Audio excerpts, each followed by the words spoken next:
মই অসমবাসী ৰাইজক মোৰ ইউটিউব চেনেললৈ স্বাগতম জনাইছোঁ। আজি মই বনাবলৈ ওলোৱা ৰেচিপিটো হ'ল মাটিৰ বাচনত ভাপত দিয়া মাছ কেনেকৈ বনাম। গতিকে পলম নকৰি চাই থাকক। আজিৰ ৰেচিপিটো বনাবলৈ মই দুটা চাইনিজ কাৱৈ মাছ লৈছোঁ। এইটো আপোনাৰ বেহৰৰ পেষ্ট আৰু ইপিনে আছে পিঁয়াজ। মই এই পিঁয়াজখিনি লৈছোঁ।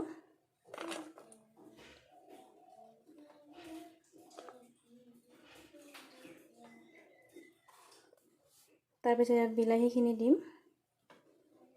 তাৰপিছত নহৰু যি মানে আছিলে গোটেইখিনি একেলগ কৰিম।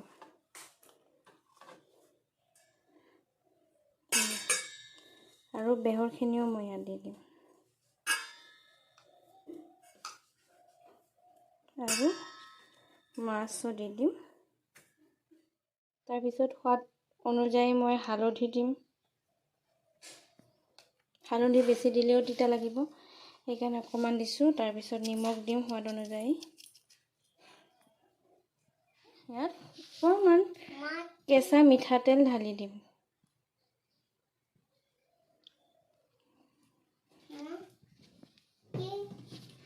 আকৌ লাৰি দিম।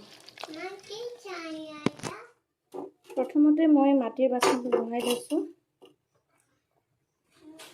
মোৰ মাটিৰ বাচনটো বনাই মানে ক'লা পৰি গৈছে। যোনে নতুনকৈ আনে তেওঁলোকে যাতে এদিন এৰাতি তিয়াই থয় পানীত। তাৰপিছত অকণমান মিঠাতেল দি পিঁয়াজ অকণমান ভাজি ল'ব, তাৰপিছতহে বনাব। নহ'লে কিন্তু একদম নতুন আনি বনালে বেয়া গোন্ধ এটা ওলায় মাটিৰ। ইয়াৰ পিছত পানীখিনি শুকাই যোৱাৰ পিছত মই ইয়াতে কলপাত দিম।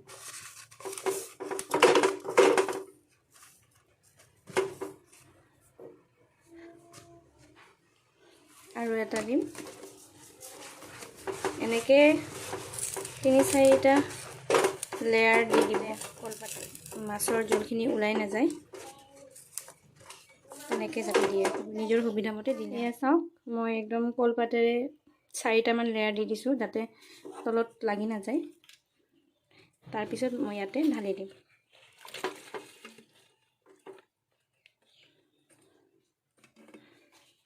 চাওক, ঢালি দিয়াৰ পিছত আপুনি ধুনীয়াকৈ এনেকৈ লাৰি দিলে হ'ল, মিলাই দিব।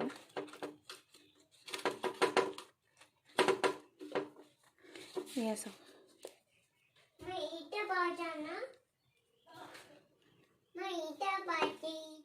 মাছখিনি দি দিছোঁ। অলপ পানীটো কম হৈছে, সেইকাৰণে মই আকৌ অলপমান পানী দি দিছোঁ। এতিয়া আকৌ অকণমান লাৰি দিম। এতিয়া ধুনীয়াকৈ ঢাকি দিলে হ'ল।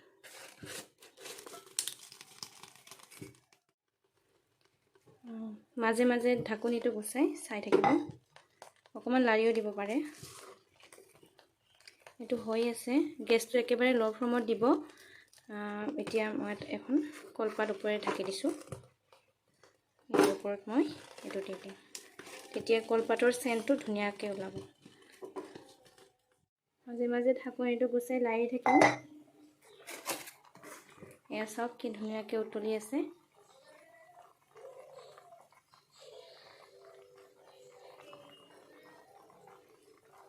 এতিয়া অকণমান এনেকৈ লাৰি দিম তলৰ পিনে, যাতে তলত লাগি নাযায়। মাছটো বেছি লাৰি নিদিব, নহ'লে ভাঙি যাব।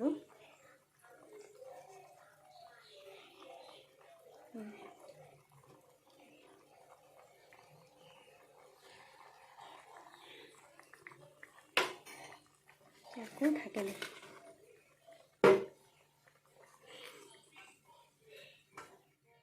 এবাৰ ঢাকনিটো এৰুৱাই দিম। এয়া ভাপত দিয়া মাছৰ তৰকাৰী হৈ গ'ল।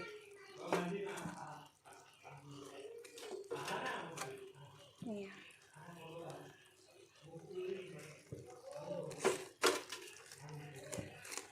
ধুনীয়াকৈ সিজি গৈছে। এনেকৈ এবাৰ আপোনালোকেও ট্ৰাই কৰি চাব, খাই চাব কেনেকুৱা লাগে। ৰেচিপিটো কেনেকুৱা লাগিল মোক এবাৰ কমেণ্ট বক্সত জনাব। আৰু ঘৰত এবাৰ হ'লেও ট্ৰাই কৰি চাব, কাৰণ মাটিৰ বাচনত ভাপত দিয়া মাছ বহুত টেষ্টি হয়। এবাৰ হ'লেও ট্ৰাই কৰি চাব। যদি ভাল লাগে তেন্তে মোৰ চেনেলটো শ্বেয়াৰ কৰি দিব। গতিকে আজিৰ ভিডিঅ'টি মই এইখিনিতে সামৰিছোঁ।